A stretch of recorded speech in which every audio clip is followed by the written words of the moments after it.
Dear sisters and brothers, once again, it's so wonderful to spend a few more minutes with you all. It is extremely rare that when I come to talk, that Swami is facing me. The chair is always on the stage, and I stand next to Swami, so I get to face everyone. So when I came this morning, he was facing me. I didn't feel like not talking to him, ignoring him. But with Swami's permission, now I'll talk to you all.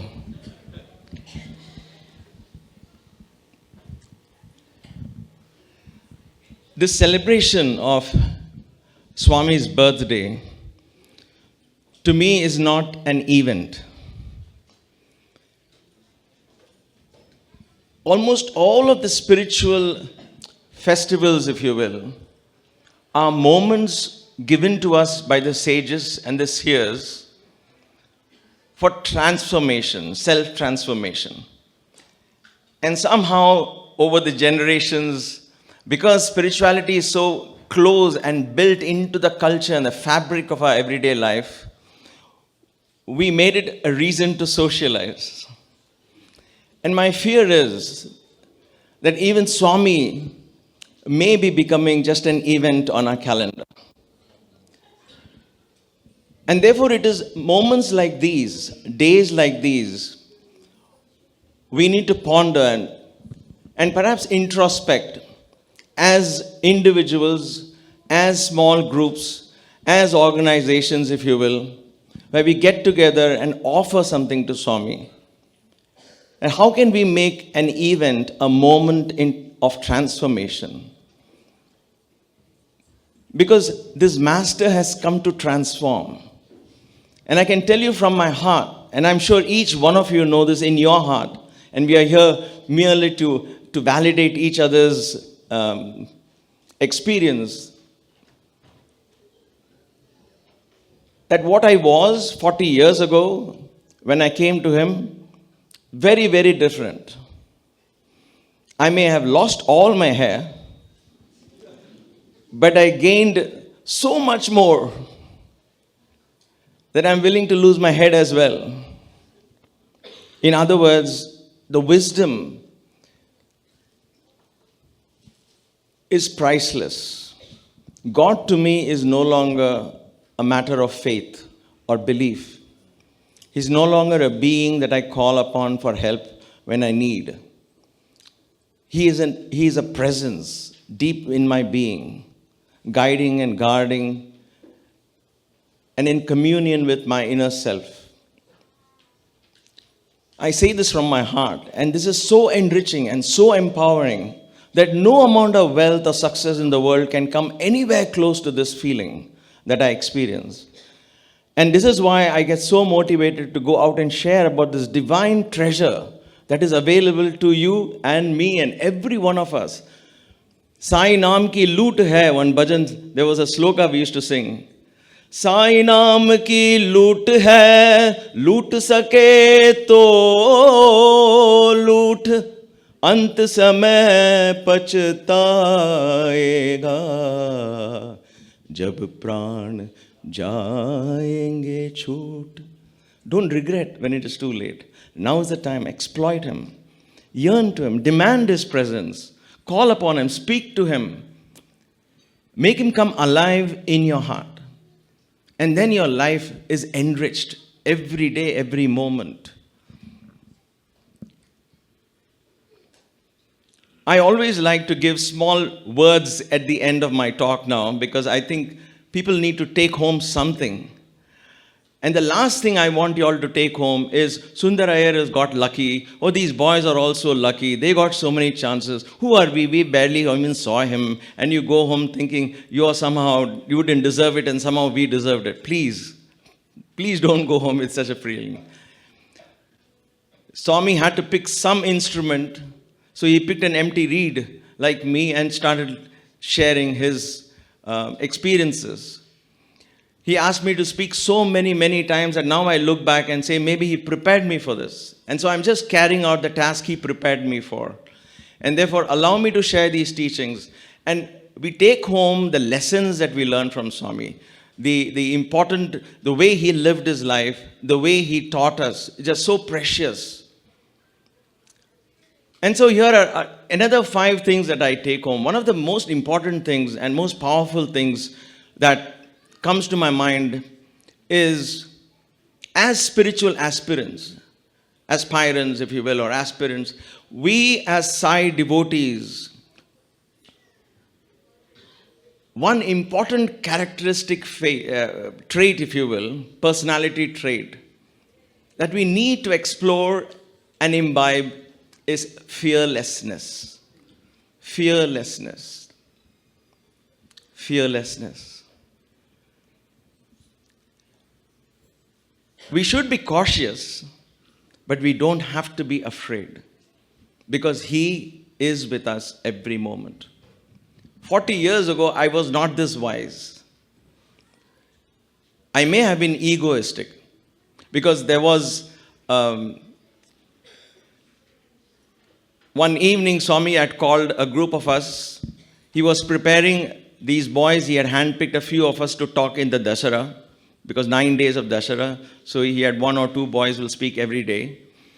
And so he would talk and ask, what are you going to talk? And he would call 1 or 2 other devotees. He would just engage these devotees in a conversation, have them tell their experiences with Swami, so that the boys might get some notes and speak. He was helping us develop some material, if you will, because we were all extremely raw, very nervous to stand in the stage, not because there was crowds in front of us, but because Swami was next to us. Because the next day we'll have to face Swami. And there were so many lessons I learned from Swami. Once he made me talk in Bangalore. There was the education minister had come, and Swami said, talk about institute. And I gave a nice big talk. I gave a nice talk. And I went and took Namaskar of Swami. Swami was very happy. Everything was done. Next day he came and said, Anni cheppavu kani nenu free education istanu cheppalede. Veelandaru ade veelku nerchipinchalla kada manamu. Don't we have to teach them the same thing? Free education, inta free evaru chestaru ee roju. Nenu idi free education adi cheppaledu nu enduku cheppaledu. That's why almost every time I keep mentioning free education, free medicine, because that was a signature thing of Swami. This fearlessness I'm talking about comes here. See, no one before Swami, he's a trailblazer, right? In our modern linguistic terms, if you will, you need to be a trailblazer if you're a leader. Think of this. Back in 60s, he started his first school. He started this vision of free education was brought in by Swami. Nobody else had done that. Today, a lot of gurus start education, free education, because now he has set the path. They found how popular he is, so they are doing that. And that's great. That's exactly what the avatar comes. He comes and awakens people, correct? But what does it take for Swami to bring that kind of vision? Because in his heart, he believes wisdom cannot have a price. Let me share with you a very touching moment. We had finished our PhDs. We were just becoming lecturers. We got our appointment letters. And when we sat in the darshan line for Swami to bless the appointment letter, of course, he's the one who would have asked them to give it to us. But we got it formally from the Vice Chancellor. We all kept it in our hand, praying Swami should bless it. And so Swami saw it. He was so proud. He said, come, let's talk inside. He called us all inside. We were sitting with Swami. And Swami he said many things there. A few of things I remember. One he said was, I want you all to be king makers. Don't be kings. Don't aspire to be kings. Be king makers. Be role models. All of these beautiful thoughts he shared. But I'm coming to this touching point, because that links to the free education part. What was in Swami's heart? Not that I know it, but this is a glimpse he allowed me to get, correct?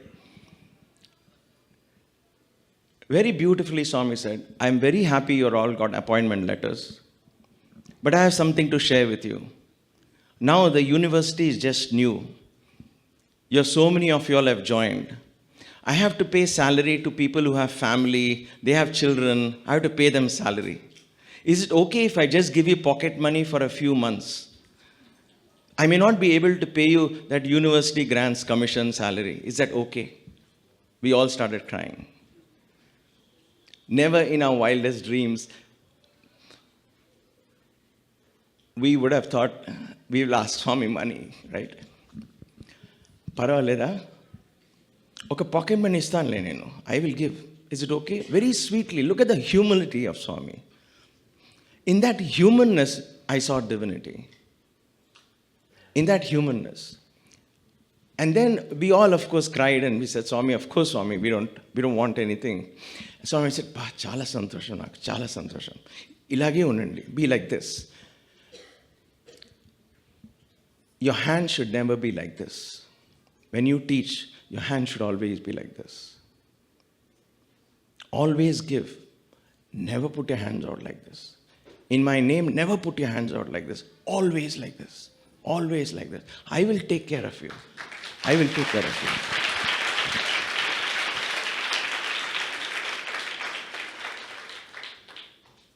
And then he said, how can wisdom have a price? How can you put a price tag to knowledge? How can you do that? And he shared a very beautiful analogy there in the form of a story. He said there was a jeweler who was passing by a village, and he saw a little boy playing marbles in the sand. And he looked at it closely. Being a jeweler, his eyes went to the shining little marbles, and he realized, oh my gosh, these are precious stones. They're probably diamonds. And so he realized this boy has no idea of the value. He said, these are worth a lot of money. So he tells the boy, and I'm paraphrasing the story, of course, in my own words. He tells the boy, come here. I can give you 200 rupees. Give me these marbles. The little village urchin said, oh, 200 rupees, I can buy 10 more like these. And he readily agrees. And the jeweler takes these precious stones in his hand, and then he gives him the 200 rupees. And the moment he holds it in his hand, the stones burst into thousands of pieces and disappear. And then he's shocked. Then a devata appears. And the devata says, you have insulted me, and therefore I don't belong to you anymore. And the jeweler asks this devata, how did I insult you? Because he knows that this is the devata is the being that embodied in this, was embodied in these precious stones, if you will. The jeweler says, how was I insulting you? He was playing marbles. You were rolling on dust and cow dung. I wanted to make jewels out of this. You could have been in the crown of a king or in a temple. How can this be an insult? Then the devata replies, that little boy did not know my value. He was innocently playing. I allowed him to play. You, who knew my value, you paid only 200 rupees to him. Just think about that. Think about when we say something is priceless, and then we go and put a price tag. My class is worth so much. My knowledge is worth so much. We insult our knowledge when we put a price tag to it. To me, that is a very powerful lesson. It's not an easy lesson to practice, mind you. But I try hard to practice. And therefore, we always focus, my wife and I, we always focus on giving, because that's exactly what Swami said. That's it. Nothing else matters. And in that same context, in that interview, he said, Okkasari nenu, you all don't worry, I will take care of you. Nenu okkasari patkunte vadalanu. And I was sitting next to Swami, so he held my hair, which I don't have now, so I can't tell you exactly what he did. So he held my hair so tight, and he started shaking my, okkasari patkunte vadalanu ra, meer vadaltaru. Nenu vadalanu. You can let me go. He said, once I get hold of you, I will not let you go. I will not let you go. You may want to let me go. You may throw my picture out of the window. Like, I'm paraphrasing that. But when we get angry, you know how it is. At a drop of a hat, we can say, oh, this is not God. Let me look at some other God who will fulfill my desires. But he doesn't let us go. And this was the Swami. That fearlessness comes from a deep sense of wisdom. And that wisdom is that education cannot have a price tag. And therefore, it has to be free. That was a philosophy that was so dear to him. It was the same thing with medicine. How can health have a price tag? If somebody needs health, who needs help when it comes to sickness? Most of the time, it's poor people. Let me share a story, because my wife Maya, normally she tells the story, but I'm stealing her thunder. She was a BA graduate from Anantapur College. She joined primary school in 8th grade. She went through the Anantapur College. She passed out a Bachelor of Arts, and then she went home, and then they got a call, whoever wants to volunteer can come. So she applied for it. Swami handpicked her with 6 other girls, and then they all came to Puttaparthi. Swami sends them to Delhi. You know, all this hospital, beautiful thing that you saw. On the other side, Swami is preparing his own team. The boys on one side, and these girls. And I can speak for Maya. She was a Bachelor of Arts, History, and she is sent to All India Institute of Medical Sciences. So apparently they go and they have no idea where they're going, what they're doing. And so they go land up in AIIMS, and they're called to a room and said, how many of you girls want to go to OT? So they thought it sounded like OT, so they all raised their hands. So 4 of them.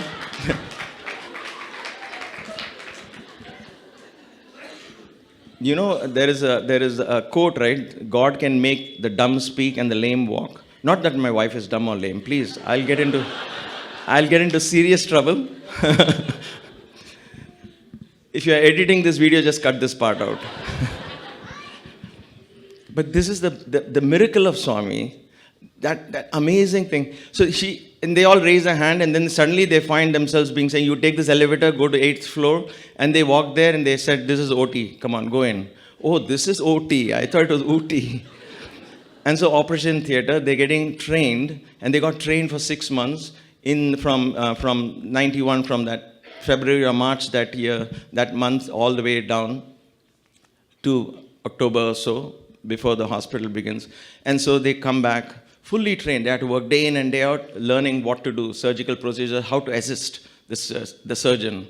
So they come back, and then she was part of that. In 2 years, she alone assisted over 1,500 open heart surgeries. She alone. And there were 4 of them. Do the math. 4 of them, one person alone, 1,500 surgeries. That means 4 of them, 6,000 in 2 years, 600 days. They were literally not, she was not even, when we got married, forget honeymoon, I don't know what you guys do these days. I barely saw her. Because she was constantly working till 2 at the night. She'll come, and 4 o'clock, 5 o'clock, she'll go back to work. Swami was keeping them on their toes. And anyway, so she tells about this beautiful experience, very touching experience. So there was a Dr. Baba Das who was operating one of the cases. She was assisting that case. And they were told it's a 12-year-old girl. So they were operating on her. And right in the middle of the operation, they opened the heart and all of that. And then they found the Baba Das just shaking his head. Oh God, I can't believe this. I can't believe this. Anyway, he finished the surgery. It went off very well. And then he was telling this team, I just can't believe this. So what happened? The mother of this child had gone to another hospital in Hyderabad because this child was having problems. And she was diagnosed with a heart disease. And Maya knows the details of this, exactly what was wrong, but allow me to skip that part. And so she was admitted, this girl was admitted to a hospital, I don't want to mention these names because it really doesn't matter, in Hyderabad. The mother sold everything that they had, including her thali and all of that, and everything. They literally sold their house and everything. They came on the streets, but they wanted to save this child's life. They paid the money to the hospital. The hospital merely scratched the surface and stitched. They did not do anything beyond just making a mark and stitching and saying the operation is done. And so when she comes to Puttaparthi, and this doctor says that the heart was not even open. Nothing was done. It was just a wound, literally, done on the child. So think of what it meant to that child. Free, they come here, and she gets a life back. This is one story. How many stories like this? How can you put a price tag to that child's life? What happens to those who do that? We don't know. But he gives us an opportunity to truly serve. The service is an amazing golden opportunity. We are not here to transform the world. I don't believe that. We are here to allow our own divinity to find the freedom of expression, to experience the joy of sharing. Because in that sharing, we learn so much. You all have this experience, such an amazing center and so much amount of seva you all do. You know the joy of sharing, right? Which is what the young adults talked about. It is not about how do I spread Swami's message. It's not about that. It's a little orange. Pass that around. But by the way, it never got peeled. Nobody ate it.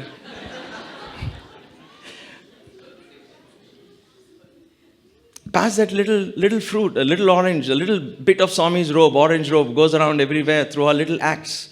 Allow it to reach people's home. And let them find their path. But it gives you the joy of being that instrument in Swami's hand. And so it is this kind of deep-rooted philosophy that Swami nurtured in him, which was, he was not... I find it very difficult to say these words, but he was more embodied them. He embodied them. He was embodiment of that. He did not practice service. He did not set an example how to serve. He was the embodiment of service. That's all he would do. And I say these stories many times, and some of you might have heard it.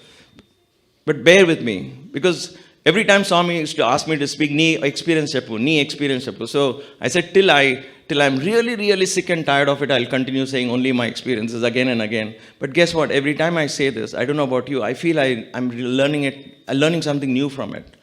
It always gives me the same experience as I had the very first time.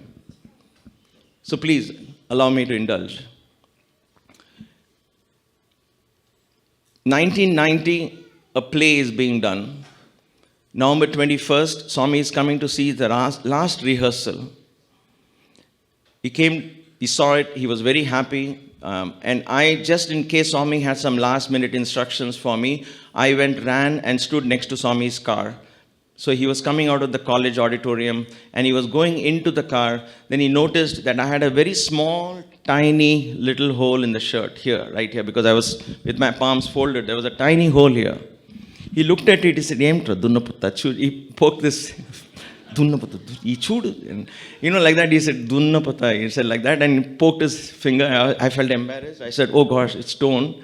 And I said, Swami. And Swami sat in the car. I was happy, like Swami is fooling with me, means he's happy with the rehearsal. You know how we are so preoccupied with one thing, we don't have time for the other things. But the master teaches us always keep your antennas for everything, right? And so I was just thrilled that Swami is happy with me and he's happy with the play, because I had the chance to write the play from the scratch, because in 1990s, the play was Unity, Purity, Divinity.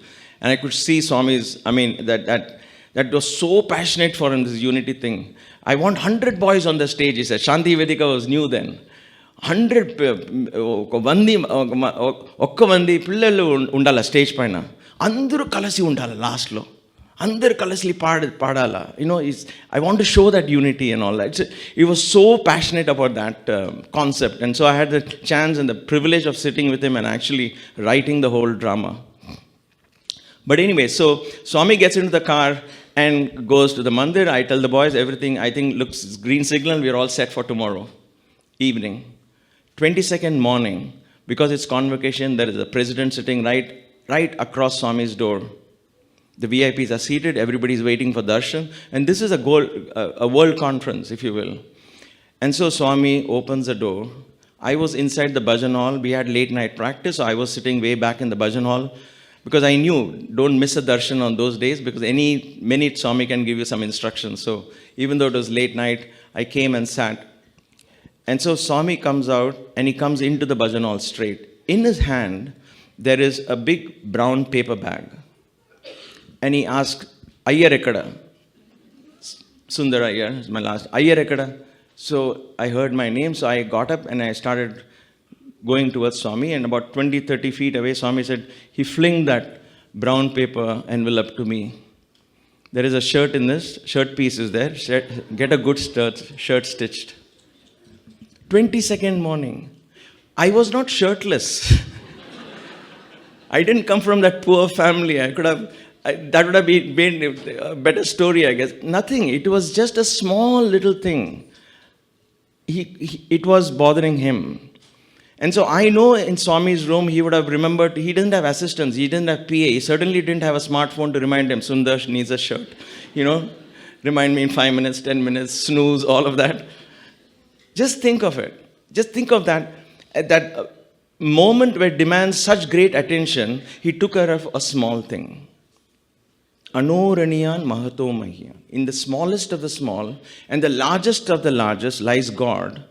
That means even in his consciousness, he was able to pay attention to the small little things. And because he was paying attention to the small things, the large things took care of themselves.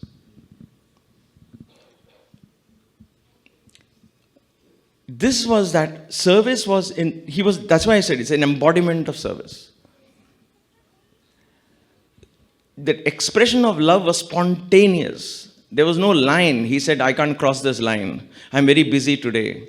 I'll give you a shirt 2 days later, 3 days later. I would have still told you the story with as much enthusiasm. But what really teaches me a lesson is at times when you think you're very preoccupied, pay attention to the small things. You may have been very busy, but did you get a chance to do the bed this morning? Or did you get a chance to do something at your home which you said, I'll come back later and do, I don't have time for it. Those are the moments we have to catch ourselves and saying, can I take care of the small things? Because the small things we neglect, the big things don't manifest in our life. Then we ask what happened to my career, or what happens to my life partner, or what happens to this, or what happens to that. The big things don't fall in place because in the small things we are not aligned to divinity. With him, it was there. That integrity, that authenticity that I saw in Swami, I cannot even begin to describe what level of integrity that was. Oneness in thought, word, and deed. So that deep knowing brought in that fearlessness. And that's why I said early in the morning, we need to go and dive into our core belief and have a particular a philosophy, a belief so strong that nothing in the world can shake it. When I'm always with young adults, I'll say, what makes you believe in Swami? Simply you're born in Swami's family, so you have to believe. Have you ever questioned it? Some of them whisper, we can't question it openly. Encourage that conversation with your children, my dear sisters and brothers. I don't have kids. I'm not trying to give parenting advice. But genuinely, I think we need to have each one find God in their own way. It is so vital. It is so vital because once they find that God, and all names are His, all forms are His. He never saw that distinction. From His consciousness, there was absolutely no distinction. You and I will have distinction. I'm only singing Swami's bhajan. Ganesha might get angry. Let me sing one bhajan on Ganesha. What about Shiva? What about Devi? Oh my God, Durga. So we have distinctions. But with him, all names are his, all forms of his. I also saw another beautiful personality trait, which I try to imbibe these things. Be fearless. Be free. Free. The sense of freedom that Swami had, in spite of being in a small room. His living room was just 10 feet by 10 feet, or some of you have gone into the group interview room downstairs. It's probably 10 feet by 10 feet or something like that. It's the same size up there. That's his living room. One straight back chair, no recliners, by the way. No flat screen TV on the wall. Those days there was, of course, no concept of flat screen TV, right? No paintings on the wall. It's just the same blue and pink and yellow stone walls everywhere you look. A couple of 100-watt bulbs up there, one ceiling fan, one chair, a sofa straight back. He's sitting. On this side, there are 3 or 4 stacks of mails, not emails. Back in those days, remember the one we stamp, you get it, you have to tear open the envelope, that mail. And this side, there is a trash can. And what was his pastime? Reading. That's all. Reading letters. That was his pastime. But he had this sense of freedom. It took me less than 2 months of being in his room to understand, not understand, to rather begin to admire him. Because I was first curious about Swami. What does he do in his room? Does he have a television? Does he have a big sofa? What does he do there? If he has got big thrones downstairs in Bhajan Hall, he must be having even bigger, more comfortable places, things to sit. And he talks about simple living, high thinking. I was very curious. We have to be honest, curious. And Swami allowed me to satisfy my curiosity. And so, that curiosity led way to admiration. It didn't take very long. Within a couple of months. You know why? Because I thought, how can a person live like this? He gets up in the morning about 4:30 or something because he has to have a shower, and then his hair is, such a big hair. You can imagine how much of time it will take. So he has a shower, then he has to use a hair dryer, he has to come back up, he takes time. So he takes time for him to get ready, and by 6 o'clock he is coming out for darshan. So he gets up at 4 o'clock. We are singing Suprabhatam for I don't know whom. Maybe the guys who are sleeping back in the bhajan hall. We are singing Suprabhatam for them. He is up already. But Swami would get up early in the morning, and because if he puts on the light, devotees in that part of the ashram, which is West 1, 2, and 3, they will see the light, and maybe they will all crowd around thinking we might get a glimpse of Swami's hair or something. He would use a flashlight in his own room early morning to do his morning work in the bathroom and all. He'll use a flashlight. Light uddu, ippudu. I put it on later on. Only 5:30 he'll put on the light. Why impose upon yourself this, right? I just think, why Swami should do this? This is his home. We have wooden panels in the windows. There will be 4. 3 will be closed. 1 is open. A thick mosquito mesh. Barely any light. Barely any breeze comes in. An even smaller bedroom. I say this every time, and every time I say this, I relive that in my head, and it motivates me to not complain with what we already have. Because what we have, my dear sisters and brothers, so much more than what he had.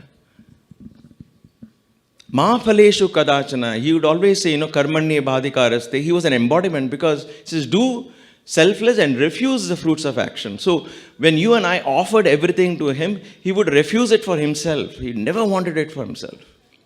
This is for everybody else.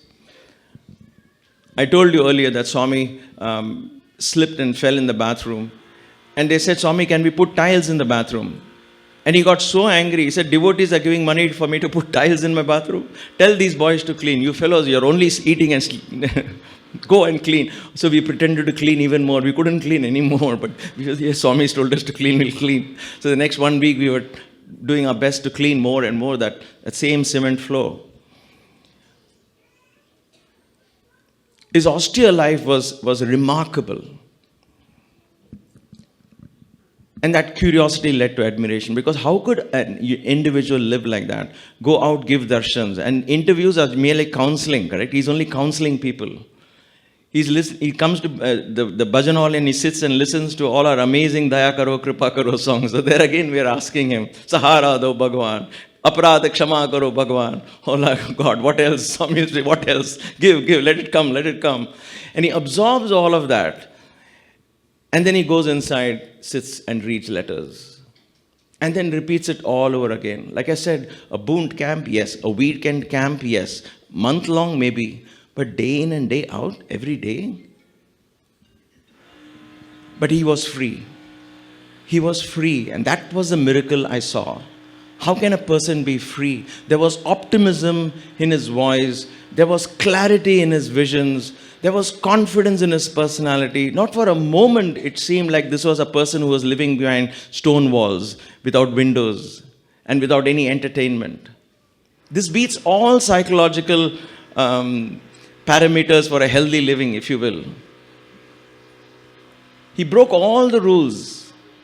And he emerged because, like I said, I truly believe this is our conscience come alive, right? Our deep from within our own consciousness, divinity manifests to show us that just believe you're divine and everything is possible unto you.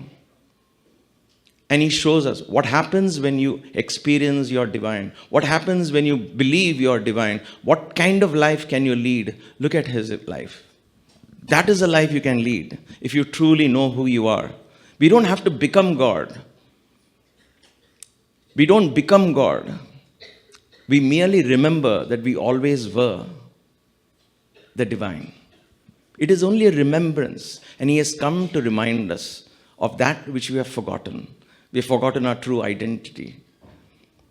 The freedom that he had and the fearlessness that he had combined. So the very first time in the history of last 2000 years, Swami did something. What? He initiated everyone into a holy mantra. We all know what that mantra is. Swami never initiates anybody into mantras, right? He says, believe your God. That's the mantra. I want to go out and serve. He always came to awaken the consciousness in a much more deeper sense, if you will. But there was one mantra he initiated. A chant of enlightenment. Bhur bhuvaswaha tat savitur varenyam bhargo devasya dhimahi dhiyo yona prachodayad. And he initiated everyone in the audience. Nobody ever, since the Vedic culture, has ever done that. Ladies and men, Westerners, Easterners, there was no difference in his eyes. At that moment, every soul needs to go for liberation. Every soul has the right to ask and pray and contemplate on the highest. And therefore, he asked everyone to chant. What a glorious moment that was. I witnessed that. And for that day, I couldn't believe, oh my God, this is amazing. And now when I'm in Kanchipuram, where it is so much orthodoxy still exists, I can see where Swami was, at what heights he was, what grand visions he had for humanity, of bringing humanity together in oneness without any distinction of caste or creed or sex or any of that. It was all one being. Beings are many, but breath is one. So that freedom, breaking free from conditions, was one of the things I always learned from Swami. Look at his form. Look at that picture. The hair, the beautiful flowing robe. Tell me how many holy men look like that. They usually wear a turban. Shirdi Baba wore a turban, he had a beard. So all holy men generally go for beard or turban or something like that, right? So if a young boy declares, I want to be holy man, I want to be Sai Baba, what do you think that young boy should have thought? What do you think you would tell your sibling or your child, you want to do? Good. But look at all these pictures. Be like them, okay? But look at what he did. He broke those conditioned mindsets. How a holy man should look like. Not an afro hairstyle. That was the last thing you and I would have thought of. Why was my family so not into Swami? Because they said, Ayyo, adu mari ella yaru. There's no Swamigal like that. Because they were conditioned, Swamigal means he should be fasting, he should be frail. Periva paru, saapradhe illa. He's so frail, he doesn't eat everything. Wow, he's a real guru. Come, let us go have upma and come. So the guru should fast, the guru should be frail. He is worthy of guru. If a guru looks beautiful, handsome, if a guru is celebrating who he is, if he stands up in confidence and the glamour and the glory like Krishna did, oh, he can't be a guru. So the problem is here in our conditioned mindset. We expect certain things a certain way. So he comes and breaks that. In accepting him, we have broken a very deep conditioned mind that it has. And we open our mind to accepting God in any form. The second coming of Christ. People are conditioned to believe Christ is going to come in a certain way. The 10th avatar of Vishnu. People are thinking Vishnu is going to come in a certain way. But he came in this form. That freedom. So, whenever we are afraid, whenever we are overcautious, whenever we say, what will others think? Ask yourself, why am I getting conditioned? Why am I living in this conditioned mindset? We laugh at the same jokes, we cry at the same movies, and we share the joys and sorrows, and we kind of become so conditioned, so predictable. Many of you have dogs at home, right? I had dogs, and they can predict you just like that. Why? Because you have become so conditioned, so predictable. 10 minutes? Okay. We have become so predictable. But with Swami, you could never predict him. Never ever predict him. I still remember my early on days when I was experiencing Swami firsthand. I go one day into the room, and Swami looks up and says, "What? Empty?" Not into the room, I just stand at the door, and Swami looks up. It's a very small room, but we don't stand in Swami's room, we just stand outside. There are 3 or 4 of us, and he would just call if there is any work. We are like the servants who just wait there. So I went and showed my face. He said, "Empty." I said, "Swami, Kamavadani garu vacharu." So Kamavadani, the priest would go there, and his job was to press Swami's feet. The Rig Vedic Pandit. And so Swami said, "Empty? What?" So I take 2 steps in. "Swami, Kamavadani garu vacharu." "Bhojanam cheyaleda? Empty?" Like very serious. "Haven't you eaten?" "What?" 2 more steps. So like I said, it's only 10 feet. It just takes. Again I repeated. Again Swami said, "What? Tell louder." So I take 2 more steps. And finally I was this close to Swami. Because of his hair, of course, this much. So I'm here. "Swami, Kamavadani garu vacharu." "Ramani cheppu." "Tell him, come up." So I'm going thinking, my God, what is this? Why couldn't he hear what I was saying? Is something wrong with my... I'm completely confused. So I go down. I was very nervous those days because I first of all, he's talking in Telugu. I'm struggling to catch up what Swami talks. And so I go down and I send him up. Okay. After some time, Dr. Alrejo or somebody else came. So I went up again. I showed my face. "EMT," Swami asked. So now I know what to do, right? I started walking. "Hey, undu." That best stop sign, you cannot come to a rolling stop here. You just, "Swami, EMT." "Swami, I was so scared now, I'm whispering. Swami, Alrejo vachar, Swami. Pampiche." This he heard, which was barely a whisper he heard. The other one he didn't hear. So I go back, I make it up my mind. Next 2 days, I'm not going into the room. So there were 3 or 4 of us. We will actually fight to not go into the room when Swami says, because we don't know what to expect. So Swami is sitting, he has some work, he'll be, "Hey," he'll say, "Hey," means one of us has to show our face. I say, "I have gone, you go. So, because he was unpredictable. Now I look at this and say it was perhaps a divine Leela, whatever it is. But this is the beauty of that master. He wasn't playing with you, it was who he was, completely unpredictable. More unpredictable than the weather forecast.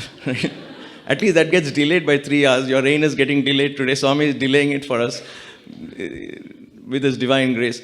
But there is completely unpredictable. Once Dr. Alreja was talking to him, and I happened to just go and place something.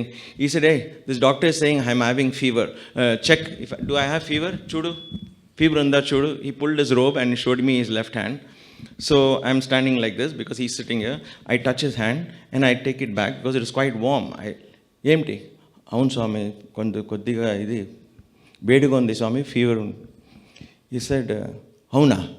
Itra." He said. So I'm going around Swami. Right? There's a footstool there. He's sitting there. Come. So I'm going around Swami to this side. He's pulling the right robe. Ippudu chudu. Now, I know there must be doctors here, right? You feel fever on the left hand. You just prescribe medicines. You don't say, "Wait a minute, let me check the right hand and make sure it still has a fever." Don't do that. You will lose clients. So as I'm going, Swami said, "Ikkada chudu," and he was pulling his robe. I was thinking, "Swami, what is going on here?" I had no clue. So I touch his right hand. That is cold. So now my hand is not coming back. My hand is stuck there. And ippudu chudu, "Empty. Fever unda?" "Ledu Swami." And then Swami, for the next 30 seconds, let out a nice volley of words, if you will. What kind of education? Em chadu meeru okasari ippudu fever undi antavu, ippudu ledu antunavu, buddhi ledha niku, and some like you have no brains. What kind of studies you are doing? What kind of education this is? Something and all is going on. I was like, "What? Wait, give me a chance to explain." He said, "I came off." So this is who Swami was. This is who Swami was. It was very he could not predict. But there were times I know Brother Radhakrishna, who was with Swami at that time, during Shivratri, he will say, just be careful, man, with Swami. Just, he gets into that Shiva mode. No, he would really say, Swami becomes very irritable and you have to be careful with him during those Shivratri times and all of that. So he also had these, he had understood to some extent what to expect from Swami, what not to expect from Swami. So that freedom from conditioned mindset was an amazing personality trait in Swami. He was free. You could not bind him to anything. You could not teach him about fear or tell him about fear because he was fearless and he was free. I think these two qualities, if we take home, we can really go a long way in sanctifying our lives. Otherwise, we stay imprisoned in our own little lifestyle. We may have a sofa inside the prison. We may have an 85-inch flat screen TV inside that prison. You may have the best servants inside that prison. But guess what? You are inside a prison. So let us, my dear brothers, sisters, on this birthday of Swami, and every moment and every event that we dedicate to Swami, let us take it a moment from transformation. And that transformation is, let us break free from this imprisoned self. Become more free, one step at a time. Free from our own little addictions, free from our old habits that tie us down. Take one step towards him and allow him to take 1,000 steps towards us. So my dear sisters, brothers, my beloved Swami, we know you are there with us. Our hearts are filled with eternal gratitude for being in our lives. Give us a chance to become aware of your presence in us, with us, around us, at all times. Give us the strength and the faith to call upon you at every moment of our lives. Because we know in your hands we grow. Sai Ram.